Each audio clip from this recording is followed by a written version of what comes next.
बहुत ही अमीर सल्तनत में दो लड़कियां बिल्कुल एक ही वक्त में पैदा हुई थी, लेकिन उनके चेहरे बिल्कुल ही मुख्तलिफ थे। एक लड़की शाही खानदान में पैदा हुई, वो थी शहजादी बेट्रिक्स, और दूसरी एक गरीब किसान के घर में हुई, वो थी लूसिया। बेट्रिक्स शाही खानदान में रहती थी और अच्छे अच्छे खाने खाती थी। हाँ, और उसका इतना ज्यादा बचा हुआ खाना भी फेंक देते थे। जबकि लूसिया एक झोंपड़ी में रहती थी। उसे अपने बाबा के साथ जाकर खाने के लिए कोई न कोई चीज मांगनी पड़ती थी, और उसके कपड़े भी बहुत पुराने और फटे होते थे। वक्त गुजरता गया और वो बड़ी हो गई। अजीब बात ये है कि उनकी शक्लें आपस में बहुत मिलती थी। उनका आपस में कोई ताल्लुक भी नहीं था और न ही एक जगह पर रहती थी। शहजादी बेट्रिक्स को महल को छोड़कर जाने की इजाजत नहीं थी, इसलिए वो घर में ही बैठकर किताबें पढ़ा करती थी और अपना दिल लगाया करती थी। अरे, मैं बाहर जाना चाहती हूँ और अपने मुल्क के बारे में कुछ सीखना चाहती हूँ और लोगों के बारे में भी। शायद वो मुझसे बहुत ज्यादा खुश रहते हैं। लूसिया की बात करें तो वो बहुत ही ज्यादा गरीब और बुरे वक्तों की मारी थी, जिसकी वजह से वो बहुत उकताई हुई रहती थी। अरे, मैं इतने गरीब खानदान में क्यों पैदा हो गई? मैं किसी महल में क्यों नहीं पैदा हो गई? एक दिन जब लूसिया इधर उधर घूम रही थी, वो बहुत हैरान हुई जब ने उस शाही महल को देखा तो। अरे, देखो जरा इस महल को, ये कितना प्यारा है। अगर मुझे इस महल में कोई एक दिन रहने दे तो मैं खुशी से पागल हो जाऊं। सिपाहियों ने देखा कि एक लड़की जो गंदे कपड़ों में खड़ी है, वो आए और उसे हटा दिया। ओ, ये तुम गरीब लोगों के देखने वाली जगह नहीं है, जाओ यहाँ से, जाओ, दफा हो जाओ। रुको जरा, तुम ये क्या कर रही हो? मलका आलिया, ये लड़की महल की हदूद पार करने की कोशिश कर रही है। हाँ? ओ नहीं, ये क्या? तुम तो बहुत ज्यादा एक जैसी लगती हो। परेशान मत होना, मैं शहजादी बेट्रिक्स हूँ। तुम कौन हो? मेरा नाम लूसिया है और मैं यहाँ पहली दफा आई हूँ। मैं सिर्फ महल देखना चाहती थी और इसने मुझे पकड़ लिया। जब उसने ये गौर किया कि इस गरीब लड़की की शक्ल तो उससे मिलती है, तो बेट्रिक्स लूसिया से बात करने के लिए उसे महल के अंदर ले गई। उसने लूसिया को बहुत ज्यादा मजेदार खाना खाने के लिए दिया। अरे शुक्रिया शहजादी, इसका तो यकीन ही नहीं आ रहा मैं इतने प्यारे महल में रह सकूंगी। मैं भी बहुत खुश हूँ क्योंकि मुझे कई दिनों से एक अच्छा दोस्त नहीं मिला। शहजादी, तुम बहुत खुशकिस्मत हो। मेरा दिल करता है कि कोई मुझे एक दिन के लिए यहाँ रहने दे। और मैं चाहती हूँ कि मैं बाहर जाऊँ, घूमूं फिरूं और लोगों को देखूं कि वो क्या करते हैं। अरे, मेरे पास एक तरकीब है। अरे, हम दोनों की शक्ल तो बिल्कुल एक जैसी है। क्या कहती हो कि अगर हम अपने किरदार बदल लें? तुम शहजादी बनकर रहना जब तक मैं वापस नहीं आ जाती। देखो, इस तरह से हम दोनों की ख्वाहिशें पूरी हो जाएंगी। आप बिल्कुल ठीक कहती हैं मलका आलिया। और फिर उन दोनों ने आपस में अपने कपड़े बदल लिए। शहजादी बेट्रिक्स ने अपने कपड़े बदल लिए और दूसरी ने भी। वो अपने आप को शीशे में देखकर हैरान थी। लूसिया, मेरी दोस्त, चीजों का ख्याल रखना जब तक मैं वापस नहीं आ जाती, प्लीज। शहजादी बेट्रिक्स ने अपना सारा सामान छोड़ा वहीं पर और वो महल से बाहर चली गई। सिपाहियों ने उसको पहचाना ही नहीं। उन्होंने सोचा कि ये वही गरीब लड़की है जो अभी थोड़ी देर पहले अंदर गई थी, तो इसलिए उन्होंने उसे छेड़ा। बेट्रिक्स बहुत नाराज हुई जब उसके साथ ये हरकत हुई। रुको जरा, क्या तुम्हें पता नहीं है कि ऐसे सलूक करते हैं किसी लड़की के साथ? अरे, तुम एक लड़की हो, कोई शहजादी नहीं हो। जो तुम ऐसे करोगे मैं पता चल जाएगा। बेट्रिक्स वहाँ से चली गई। ये पहली दफा था जब उसने लोगों की हालत का अंदाजा लगाया कि लोगों के पास खाने के लिए, रहने के लिए जगह ही नहीं है। अरे, अभी भी बहुत ज्यादा लोग गरीब हैं इस मुल्क में। ये तो बिल्कुल ऐसा नहीं है जैसा मैंने सोचा था। लोगों के पास तो खाने के लिए खाना नहीं है और एक हम हैं जो बहुत ज्यादा खाना जाया कर देते हैं। बेट्रिक्स को बहुत ज्यादा बुरा लगा और उसने अपने सारे पैसे दे दिए जो वो साथ लेकर आई थी। थोड़ी देर बाद ही लूसिया के बाबा उसके सामने आ गए और उन्हें लगा कि ये उनकी बेटी है।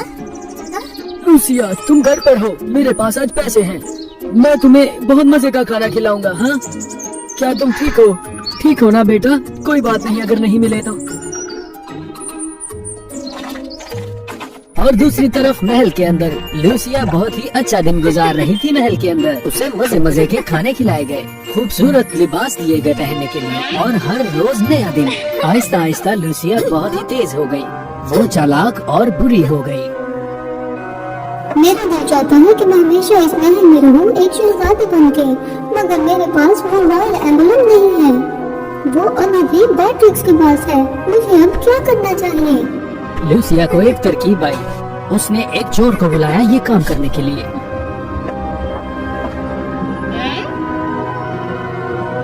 जाओ और जाकर बिल्कुल मेरे जैसे दिखने वाली लड़की को पकड़ो और उस पर चोरी का इल्जाम लगाओ। जाओ जाकर वो एम्बलम लेकर आओ, तुम्हें इस चीज का इनाम दिया जाएगा।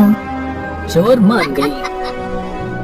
फिर वो चोर बेट्रिक्स को ढूंढने के लिए निकल पड़ी। बेट्रिक्स उसे गलियों में नजर आ गई। सही वक्त देखकर वो उसने टकराई और उसे गिरने का बहाना करने लगी। चोरी से उसने वो ताज उसकी जेब में डाल दिया ताकि वो उस पर इल्जाम लगा सके। सब लोग इधर आओ, मुझे लगता है कि इसकी जेब में खजाने की कोई चीज है। ये वो चोर है। सिपाहियों सिपाहियों जल्दी आओ। तुमने मुझे फंसाया। हाँ? मुझे ये बताओ, क्या ये वही ताज है जो शाही खानदान का है? ये तो शहजादी का ताज है। तुमने इसे चोरी करने की हिम्मत कैसे हुई? चलो बादशाह के पास, वही फैसला करेंगे क्या करना है। रुको, मेरे पास एक चीज है मेरी शनाख्त करवाने के लिए। अरे वो कहाँ चला गया? यही तो था, कहाँ चला गया? सिपाहियों ने उसको पकड़ लिया और उसको महल की तरफ लेकर जाने लगे बगैर किसी तफसील के। चोर के बारे में क्या बताएं, वो एम्बलम लेकर लूसिया के पास चला गया। जब उसे वो मिल गया तो उसका असली चेहरा सामने आया। बहुत अच्छे, मैं तुम्हें एक बहुत अच्छा तोहफा दूंगी। सिपाहियों इसे जेल में डाल दो। आज के बाद सिर्फ मैं इस महल की रानी बनूंगी। कैद में जहाँ शहजादी बेट्रिक्स साइड पर बैठी थी, दरवाजा एकदम से खुलता है और चोर अंदर आती है एक सिपाही के साथ और वो सिपाही उसे मारने लगता है। चुप करो, तुम उसकी तरह नहीं बन सकती। बेट्रिक्स आगे होती है सिपाही को रोकने के लिए और उसके हाथ पर भी उसकी छड़ी लगती है और वो चला जाता है। चोर बेट्रिक्स का शुक्रिया अदा करती है और एकदम से अपना एम्बलम निकाल कर उसको दे देती है, जिसे देखकर वो हैरान हो जाती है। मुझे माफ कीजिएगा बेट्रिक्स, ये आपका एम्बलम है। मैंने उसको नकली एम्बलम दे दिया था। वो चोर जब महल की तरफ वापस जा रही थी तो उसे तभी शक हो गया था। अरे मैं कैसे यकीन करूं कि ये मुझे कुछ नहीं करेगी? मुझे अपनी तरफ से यकीन पक्का करना होगा। फिर उसने एक नकली एम्बलम बनाया और उसे उसके पास ले गई। हाँ जी, तो ये सब हुआ था। आप लोगों का बहुत शुक्रिया मुझे एक मौका देने का और अपनी शनाख्त बताने का। एक दिन जब बादशाह और शहजादी दोनों बैठे मजमा लगाकर अदालतों का फैसला कर रहे थे, बेट्रिक्स सामने आई तो सब हैरान रह गए। ये क्या बात हुई?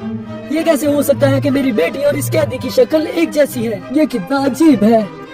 बाबा हमेशा वैसे नहीं होता जैसे हम सोचते हैं। मैं आपकी असली बेटी हूँ और वो कोई और है। ये एक नकली शहजादी है जिसकी शक्ल मुझसे मिलती है। इसका नाम लूसिया है। देखिए मेरे पास शाही एम्बलम भी है। पापा ये आपको बेवकूफ बना रही है। देखिए मेरे पास भी एम्बलम है। जो एम्बलम शहजादी के हाथ में है वो गलत है और नकली है। जो कि कैदी के हाथ में है वो असली है। हाँ? ये कैसे हो सकता है? पापा इसने मेरा असली एम्बलम चुरा लिया था, इसीलिए इसके पास असली है। दोनों लड़कियां आपस में काफी वक्त के लिए लड़ती रहीं। दोनों खुद को असली साबित करने पर तुली थीं। बादशाह को समझ नहीं आ रही थी कि वो करे क्या। अरे ये क्या हो रहा है? कौन सी असली है और कौन सी नकली? बाबा मेरे पास एक आइडिया है। मैं चाहती हूँ कि लूसिया के बाबा इधर आए और बताएं कि कौन असली है और कौन नकली। नहीं, ऐसा कभी नहीं हो सकता। ये मेरे बाबा हैं और ये ही बताएंगे कि मैं असली हूँ। मैं इसका फैसला करूँगा। तुम्हें क्या लगता है तुम लोग धोखा दे सकती हो? आने दो उसे। थोड़ी देर बाद ही लूसिया के बाप को महल में लाया गया। क्या तुम मुझे बता सकते हो कौन बेट्रिक्स है और कौन लूसिया तुम्हारी बेटी? मेरे आका, मेरी बेटी की टांग पर चोट का निशान है जब वो छोटी थी। एक हादसा हुआ था जब वो छोटी होती थी, मेरे साथ खाना लेने के लिए जाती थी। ये बहुत अजीब लगा मुझे बताकर कि हम बहुत गरीब थे, हम खुश भी नहीं थे। मैं इस बात की तस्दीक करता हूँ कि बेट्रिक्स के कोई भी इस तरह की चोट का निशान नहीं है। चलो अब टांग दिखाओ। जब इस बात पर अमल किया गया तो पता लगा कि बेट्रिक्स की टांग पर नहीं है और लूसिया की टांग पर वो चोट का निशान है। और इसी बात पर लूसिया के मुंह से कोई भी बात न निकली। मुझे माफ कर दीजिए बादशाह सलामत। मुझे लगा था कि मैं शहजादी बनके इस महल में रह लूंगी और मैं बहुत ज्यादा लालची हो गई थी। मुझसे काबू नहीं होगा। मुझको लालच आ गया था शहजादी बनने का। सिपाहियों, लूसिया को जेल में डाल दो। नहीं, रुक जाइए बाबा, इसे ये सजा मत दीजिए। ये सिर्फ अपने बुरे हालातों की वजह से ये सब करने पे मजबूर हुई। इसको माफ कर दीजिए बाबा, ये बहुत गरीब है। बहुत बहुत शुक्रिया मेरे आका, आप तो बहुत ही दयालु हैं। बेट्रिक्स दोबारा अपनी जगह पर आ गई। उसने लूसिया और उसके बाप को कुछ पैसे भी दिए ताकि उनकी गरीबी खत्म हो जाए और फिर वो दोनों घर वापस आ गए। लोग इस बात का सोचकर बहुत ज्यादा हैरान थे कि उनके साथ एक शहजादी रहती रही पूरे गांव में और इधर उधर घूमती रही। इसीलिए तो बेट्रिक्स को गरीबी का अंदाजा हुआ और अपने बाबा को कहा कि सही फैसले करें। सल्तनत और पलने फूलने और खुशहाल होने लगी और फिर ऐसा हुआ कि उसके ताज की तरक्की हो गई और वो एक मलका बन गई और सारे हंसी खुशी रहने लगे।